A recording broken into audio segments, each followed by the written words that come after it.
Listen to me carefully because what you're about to discover is not taught in any school yet. It has the power to completely change how women see you, want you, and chase you. Most men think seduction is about looking good, saying the right things, or being the funniest guy in the room. But the true seducers, the ones who enter a woman's mind and never leave, are playing a completely different game. They use weapons, psychological weapons, invisible tools that don't make a sound, can't be seen but can be deeply felt. They're subtle, almost undetectable, techniques that manipulate perception, emotion, and desire without a woman even realizing it. It's like a virus one that slips into her mind and quietly starts rewiring her attention until it's locked on you. And before you feel any guilt about what you're about to learn, let me tell you something. The world is already full of men being manipulated. Men who do everything for a woman and still get ignored, replaced, betrayed. Using these weapons does not make you a villain. It makes you free from begging, from chasing, from living in fear of rejection. Because when you understand the psychology behind female desire and you know how to trigger it without forcing, pleasing, or proving, you've stepped into a different level of the game, and there is no going back. So listen closely, because these psychological weapons are not explained with empty theory. They are lived, and if you're ready to stop being a spectator in your dating life and become the kind of man women remember even when they're lying in bed with someone else, then stay with me, because in this video, I'm going to reveal the 4 psychological weapons used by master seducers, not beginners, not guys repeating lines from TikTok. Real strategists of female desire, men who, as Robert Greene would say, don't just seduce. They rule. The first psychological weapon has nothing to do with what you say. It has everything to do with what you project when you say nothing true. Seducers understand that mystery is a form of power, and that power comes from silence, from presence, from the rhythm of your movements. There is no anxiety in a master, no urgency, because he already knows he is desirable, whether she's confirmed it or not. This triggers a phenomenon in female psychology known as emotional dissonance. She doesn't understand why she's drawn to you, and that confusion becomes addictive when you don't explain yourself, when you don't try to impress her, when you don't react the way others do. She starts to wonder why you're different. That question doesn't happen with words. It happens in her body, in the quiet tension that makes her think of you without knowing why. That's the first weapon, emotional control projected as active indifference. And this is fundamental, because most men make the mistake of filling every silence with noise, explaining who they are, what they do, why they should be loved. But the true seducer knows that mystery is decoration. It's a trap, one that captures a woman's attention far more effectively than any compliment or dramatic story. Think James Bond, think Tony Montana, even Christian Grey. None of them begged, and yet women were drawn to them, because in their presence there was tension, and tension, when unresolved, becomes attraction. Now, if mystery is the first weapon, the second is emotional ambiguity. This technique is so powerful, it's been studied for decades in behavioral psychology. It's all about being unpredictable, about mixing signals in a way that keeps her in a controlled state of uncertainty. One day, you make her feel like the only woman in the world. The next, you pull back and go cold. But listen carefully. This is not about being cruel. It's not about playing with someone's feelings recklessly. It's about creating an emotional roller coaster that activates dopamine. Because when the brain doesn't know if it will be rewarded, desire spikes. The same happens when a woman doesn't know if she has you or if she's about to lose you. And elite seducers master this art because they understand that the opposite of love is hate. Its certainty. Studies on intermittent reinforcement in behavioral psychology show that unpredictable rewards create more addiction than predictable ones. The same principle behind slot machines.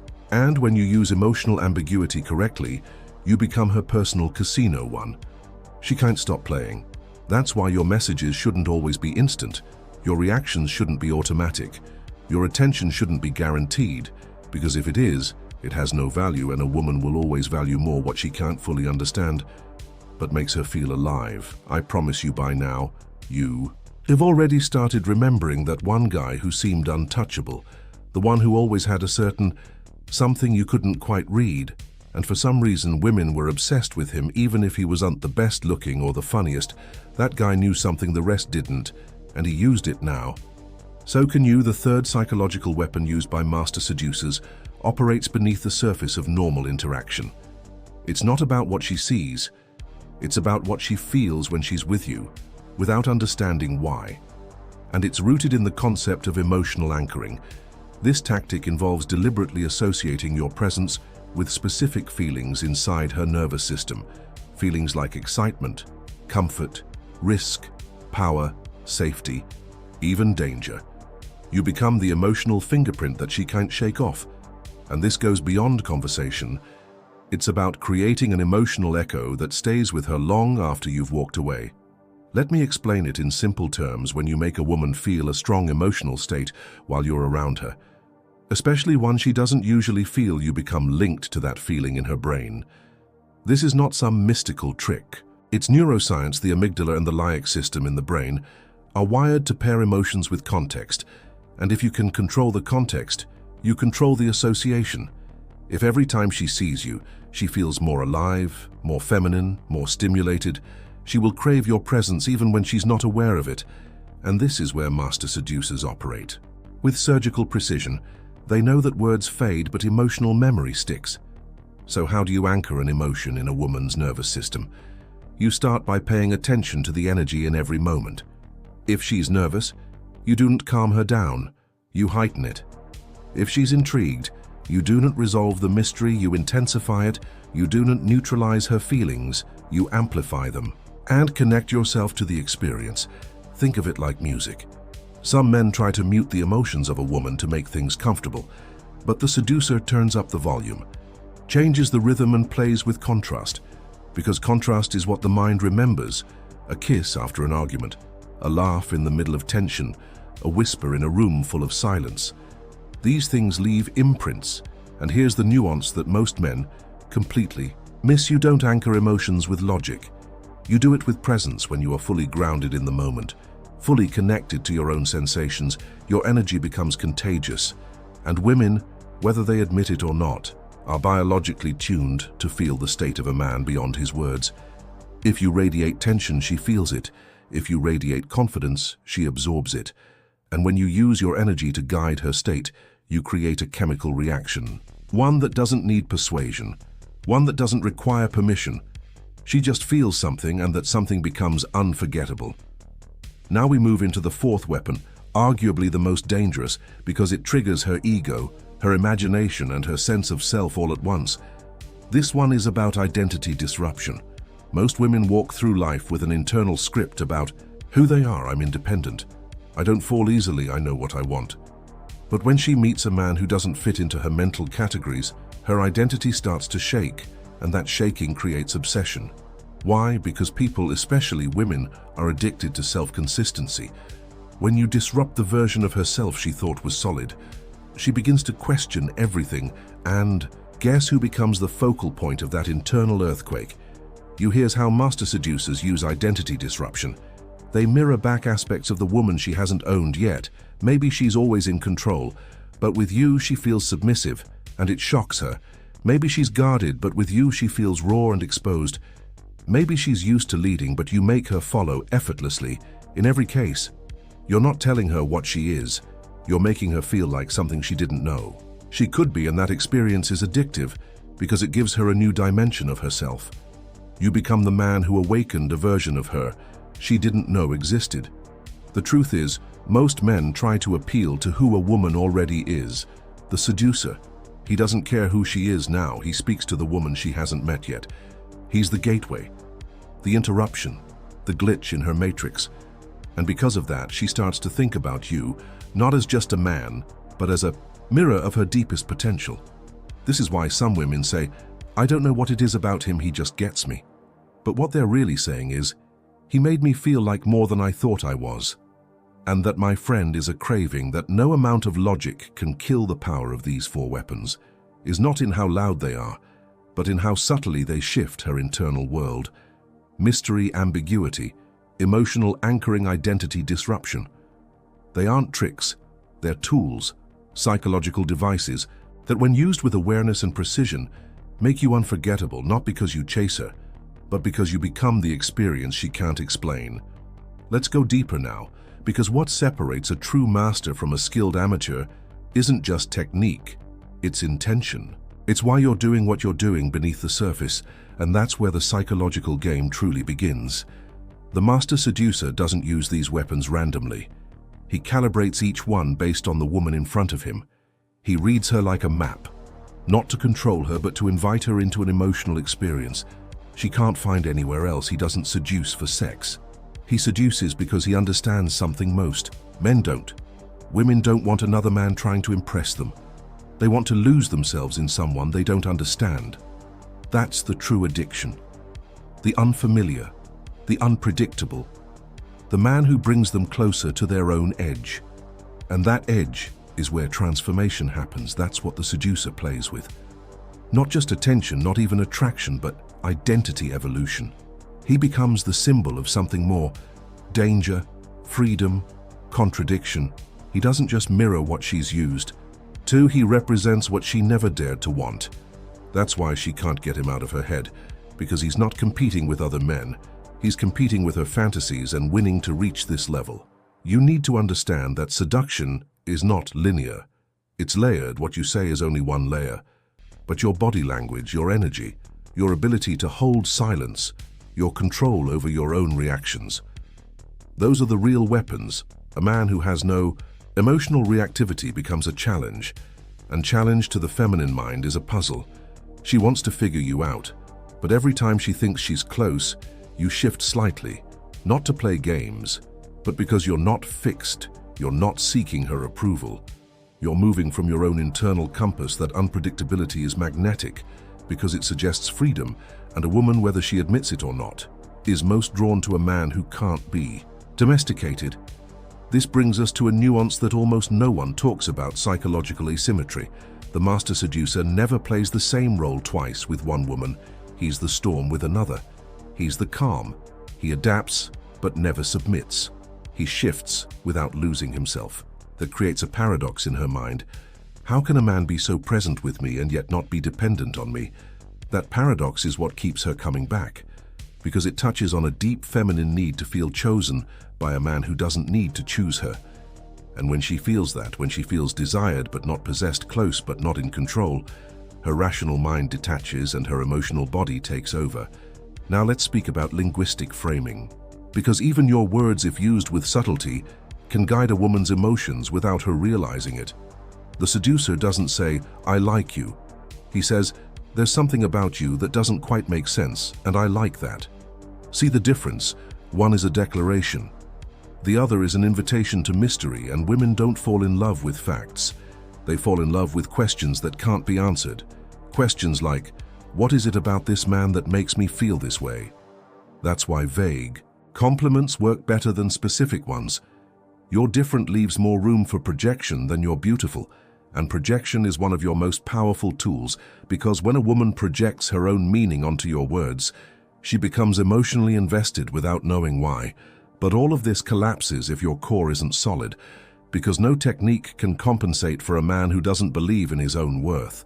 The seducer knows he is the prize, not because he says it, but because he lives it. He doesn't chase approval, he doesn't seek validation. His value is internal, unshakable, and that stability is what makes him so damn rare in a world full of men bending over backwards for attention. Women sense it instantly. They can't describe it, but they feel it. It's in your eyes, in your breath, in the way you take up space without apology. You become the gravity in the room, not because you try to be, but because you are. And this is where seduction transcends strategy and becomes identity. You're no longer doing things to attract her. You've become the man who attracts without effort. You've integrated the weapons into your way of being. You don't apply mystery. You embody it. You don't use ambiguity. You naturally create contrast because you're not afraid of space. You don't anchor emotions. You're simply present enough for her to lose her sense of time around you. You don't disrupt identity. You reveal parts of her that she didn't know existed just by being unapologetically yourself. And that's the final shift most men never make. They learn seduction as a set of tactics, but they never let it change who they are. The master seducer lives in seduction, not as manipulation, but as art, a dance of polarity, a tension between freedom and surrender. between masculine presence and feminine chaos. He's not afraid of her power. He welcomes it. He challenges it. And in doing so, he becomes unforgettable, not because he conquered her, but because he awakened something in her that no other man dared to touch. There's one more layer most men will never even glimpse, and yet it's the silent force that holds all the others together. Psychological contrast. This is not just about being mysterious or unpredictable. It's about embodying two opposing forces at once, and letting her feel both strength and softness, command and calm, depth and danger. The mind of a woman is drawn, not to a man who is perfect, but to a man who is complex, because complexity gives her room to explore, to project, to imagine. And a woman who is imagining is a woman who is investing. Let's make this real. You can be the man who holds her gaze with quiet confidence, and also the man who walks away without a word. You can laugh with her like she's the only one in the room and then vanish into your own world, like she never fully had you. This contrast doesn't confuse her. It captivates her. It keeps her chasing, not just you, but the experience of you. And that's the secret most men never discover. It's not about being liked, it's about being felt so deeply, so unexpectedly, that her nervous system starts associating you with aliveness. And when that happens, logic dies, resistance weakens and desire takes over. Now here's the real twist. Women don't just fall for the man you are, they fall for how they feel about themselves when they're around you. If you activate a version of her that's more feminine, more free, more wild, or more grounded than usual, you become more than a man. You become an experience, an amplifier of her emotional reality. A seducer doesn't focus on being impressive, he focuses on being immersive. He creates a space where she drops her defenses, where she feels safe enough to be vulnerable but stimulated enough to stay alert. That tension between comfort and excitement, that's the edge, that's where she gets addicted. And it's not about doing a million things, right? In fact, sometimes it's about doing less, saying less, revealing less. Master. Seducers don't speak to fill silence, they speak to pull her in. Every word is placed with weight, every pause creates anticipation. Every touch, when it comes, feels earned. The less available you make your attention, the more valuable it becomes, the less predictable your energy, the more she wants to decode you. You become a question that lingers, a tension that stays unresolved, and she comes back again and again trying to figure out what makes you different. And yet the most potent seduction doesn't come from calculated lines or behavioral tricks. It comes from alignment, from being a man who is fully rooted in his own masculine energy, not as a performance, but as a natural state. You walk into the room and the room adjusts, you make eye contact and time stretches. You don't chase, you don't convince, you exist in a way that interrupts the flow of her reality. That's why women feel something around you even if you haven't said a word.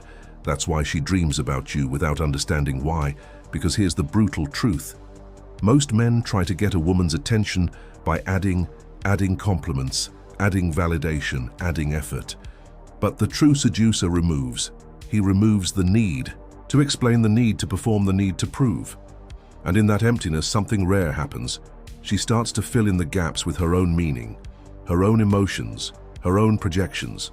And the more she fills in, the more of herself is invested in you. That's when it's no longer about attraction, it's about possession. Not in the toxic sense, but in the psychological sense. You now live inside her. Not because you forced your way in, but because you created the space for her to enter and never want to leave. That's the essence of psychological seduction. You don't take her, you become the place she doesn't want to escape. And here's the final layer most never even think to explore. Stillness, seduction at its highest level, is not a chase. It's a gravitational pull, and gravity doesn't move, it doesn't chase it. Doesn't ask, it just is, and everything around it. Just the most powerful men don't seduce with effort, they seduce with presence, with the intensity of being. And when you are fully in that state, unshaken, unapologetic, self-contained, everything else becomes unnecessary. She'll lean in. She'll chase the silence between your words. She'll try to find the pieces of you that you haven't even revealed yet, because the game is no longer about winning. It's about holding your position so strongly that she voluntarily steps into your world and asks to stay. And now that you know there's no going back, these psychological weapons, once understood, can't be unseen. You've crossed a threshold, a point of no return. You're no longer the man who wondered why certain women disappeared, why others lost interest, or why you felt invisible even. When you gave your best, now you see the game, but more importantly, now you know you can master it. What I've shown you here isn't some shallow theory or pickup line trick. This is real psychology, human behavior. These are patterns the most magnetic men in the world have studied, refined, and used with precision. This isn't about manipulation. It's about choice, choosing to stop living in fear, choosing to stop being the man who gives everything and gets nothing, choosing to become the kind of man who doesn't need to chase because he becomes the experience women crave, even when they can't explain why. And if this opened your eyes, if something I said lit a fire inside of you, then let it grow. Don't keep it to yourself. Share this video with a brother, a friend, someone you know who's stuck being the nice guy but never the one women desire. Drop a comment below and tell me which of these weapons you're going to start using. First, I want to hear your story. I want to witness your transformation, because you're not alone in this. There are thousands of us who've chosen to stop surviving the game and start owning it. If you haven't subscribed yet, hit that button. Now this channel is for men who refuse to settle for what the world told them to be. It's for those who want to understand the female mind, master their presence, and live from power, not from need. Every video I make is built to give you real tools, no fluff, just psychology, strategy, masculine energy. And if this video resonated with you, hit that like button. It's the simplest way to help this message reach other men who, just like you, are ready to stop being invisible and start being unforgettable. I'll see you in the next video, brother. But the next time a woman crosses your path, you won't be the same. Because now you carry weapons, invisible, silent, irresistible.